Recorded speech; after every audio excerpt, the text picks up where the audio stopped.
తెలంగాణ రాజకీయాలు రోజు రోజుకు వేడెక్కుతున్నాయి. ఇప్పుడు అందరి దృష్టి జూబ్లీ హిల్స్ ఉప ఎన్నికపైనే ఉంది.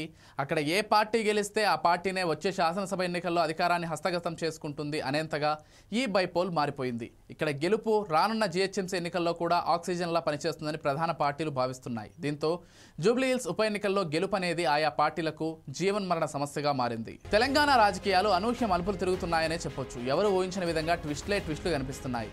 చివరి వరకు బరిలో ఉన్న నేతలు కూడా సడన్ గా సైడ్ అయిపోతున్నారు. హై వోల్టేజ్ పాలిటిక్స్ ను తట్టుకుని నిలబడలేకపోతున్నారు.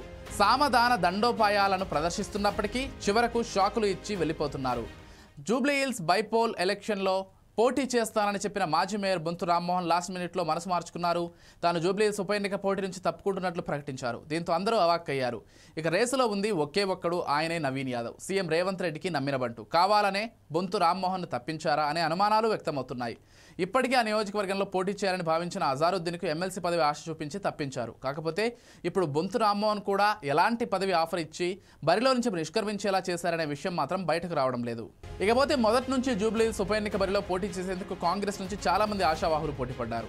ఢిల్లీ వెళ్లి పార్టీ పెద్దలను కలిసి ఖర్చు వేసుకుని వచ్చారు. ఈ క్రమంలోనే అభ్యర్థుల ఎంపికపై కమిటీని వేసి అభ్యర్థుల జాబితాను రెడీ చేసి హైకమాండ్కు పంపించారు. అందులో మెయిన్గా నవీన్ యాదవ్, బొంతు రామ్మోహన్ పేర్లు వినిపించాయి. ఇప్పుడు మాజీ మేయర్ తప్పుకోవడం అనేది హస్తం పార్టీలో కలకలం రేపుతోంది.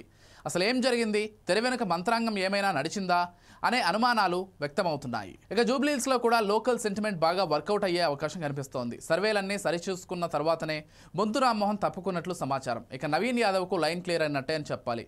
కానీ ఆయనపై క్రిమినల్ కేసు నమోదవ్వడం కలకలం రేపుతోంది. నవీన్ యాదవ్ ఈ నెల 4న యూసఫ్గూడలో ఎన్నికల రూల్స్ను బ్రేక్ చేస్తూ ఓటర్ కార్డులను పంపిణీ చేశారన్న ఆరోపణలపై ఎన్నికల సంఘం సీరియస్ అయింది. జూబ్లీ హిల్స్ ఎన్నికల అధికారి రజనీకాంత్ రెడ్డి ఫిర్యాదు మేరకు మధురానగర్ పోలీసులు నవీన్ యాదవ్పై బిఎన్ఎస్ సెక్షన్లతో పాటు ప్రజా ప్రాతినిధ్య చట్టం కింద కేసు నమోదు చేశారు. ఇలాంటి క్లిష్ట పరిస్థితుల్లో అభ్యర్థిగా ఎవరిని ఎంపిక చేస్తారనేది ఉత్కంఠగా మారింది. రేసులో సీఎన్ రెడ్డి, అంజన్ కుమార్ యాదవ్ పేర్లు కూడా పరిశోధనలో ఉండడంతో కాంగ్రెస్ హైకమాండ్ ఎలాంటి నిర్ణయం తీసుకుంటుందో అనేది ఆ పార్టీ నేతలు, కార్యకర్తల్లో తీవ్ర ఉత్కంఠ రేపుతోంది. ఈ ఉప ఎన్నిక అనేది ప్రధాన పార్టీలైన కాంగ్రెస్, బీఆర్ఎస్, బీజేపీలకు చావో రేవో అన్నట్టుగా మారాయి. ఇక్కడ ఏ పార్టీ గెలిచినా వచ్చే జీహెచ్ఎంసీ ఎన్నికల్లో ఆ పార్టీకి మెజార్టీ స్థానాలు దక్కే ఛాన్స్ ఉంటుంది.